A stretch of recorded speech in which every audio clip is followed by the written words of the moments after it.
वृंदावन के वो महंत जी अपने ठाकुर जी को अपना भाई, सीता जी को भाभी, लक्ष्मण जी को छोटा भाई मानते थे। वो महाराज जी को किसी जरूरी काम से कुछ दिनों के लिए कहीं जाना पड़ा, तो अपने एक शिष्य को सेवा देकर के गए। बोले सुनो, तुम सुबह शाम ऐसे सेवा करना, पूरी बात सिखा गए, और तुमने अगर अच्छे से सेवा करी तो हम लौट करके आएंगे तो तुमको कोई बढ़िया उपहार देंगे। शिष्य बोला जो आज्ञा गुरुजी, मैं बहुत बढ़िया सेवा करूंगा। अब गुरुजी तो चले गए, शिष्य ने क्या किया, बोले गुरुजी कह के गए, लौट के आया तो मैं तुमको बहुत बढ़िया उपहार दूंगा, अच्छे से सेवा करोगे। अब मैं अच्छे से कर ही देता हूं। ये ठाकुर जी के बहुत दिना से आंख नाक कान काले काले से पड़ गए, तो उसने लिया सरफ, और सरफ साबुन से ठाकुर जी पूरे ऊपर से नीचे तक मांज दिए, जैसे बर्तन मांजते हैं। ठाकुर जी की आंख मांज दी, मुंह मांज दिया, गाल मांज दी, हाथ पांव में सब जगह सरफ साबुन लगा दिया। सरफ साबुन लगा दिया, ठाकुर जी का विग्रह चमकने तो लगा, और वो खुश हो गया। गुरु जी देखेंगे, अरे ऐसे चमक रहे हैं ठाकुर जी, तो मुझे बहुत सुंदर उपहार देंगे। लेकिन उन महाराज जी को स्वप्न आया, और स्वप्न में ठाकुर जी दिखे। और कैसे दिखे कि ठाकुर जी के यहां से माथा छिला हुआ है, यहां गाल पे घाव हो गया है, हाथ में से रक्त निकल रहा है, पैर छिल गए हैं ठाकुर जी के, और ठाकुर जी बड़े उदास बैठे। ये स्वप्न महाराज जी को दिखाई दिया। आधी रात महाराज जी तुरंत उठे, फोन वोन तो थे नहीं उस जमाने में, सत्य घटना है बिल्कुल। अपने यजमानों से कहा अभी इसी वक्त हमको वृंदावन पहुंचाने की व्यवस्था करो। जैसे तैसे करके वे प्रातः काल तक वृंदावन पहुंचे। आकर के उन्होंने शिष्य को उठाया, बोले जल्दी मंदिर खोलो। कैसे सेवा की तुमने? बोले गुरुजी आप देखिए तो सही, एक बार ठाकुर जी को देखो तो सही, आप कहोगे कि हाँ इसे कहते हैं सेवा।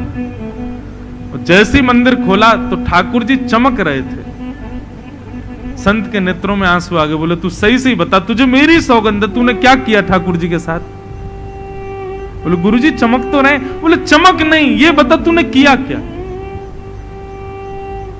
मैंने सरफ से ठाकुर जी को मांज दिया। संत रोने लगे, क्षमा मांगने लगे, ठाकुर जी क्षमा कर दो। शिष्य पूछता रहा क्या हुआ? बोले अब तुझे क्या बताऊं, तू अबोध है, कैसे बताऊं तुझे? संत तुरंत गए और वन में से कुछ जड़ी बूटियां तोड़ करके लाए, पीस करके एक सुंदर काढ़ा बनाया, काढ़ा ठाकुर जी को भोग लगाया, सुंदर एक लेप बनाया, और नेत्र बंद करके विचार किया ठाकुर जी को कहां कहां घाव थे, वहां वहां लेप लगाया ठाकुर जी के हाथों पर, मुख पर, पैरों पर। और 15 दिन तक ठाकुर जी को नित्य काढ़ा और लेप का जब भोग लगाया, तब 15 दिन बाद रात्रि में पुनः स्वप्न में ठाकुर जी मुस्कुराते हुए देखे। बोले अब हम स्वस्थ हो गए हैं, अब हम प्रसन्न हैं, अब आपकी सेवा से हम बड़े प्रसन्न हैं। ठाकुर जी मूर्ति नहीं है बंधु, ठाकुर जी पाषाण नहीं है।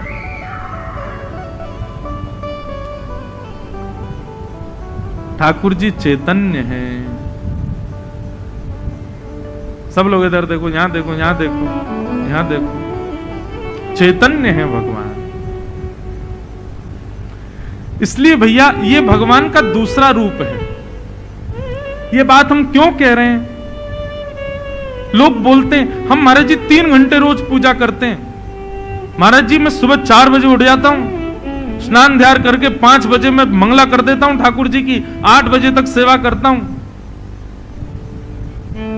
लेकिन माफ कीजिए, आप 4 बजे उठो, 5 बजे उठो, कितनी भी देर ठाकुर जी की, आप 4 घंटे बैठो, लेकिन आपके हृदय में भाव केवल और केवल पाषाण का है, तो आपका 5 घंटा भी व्यर्थ है।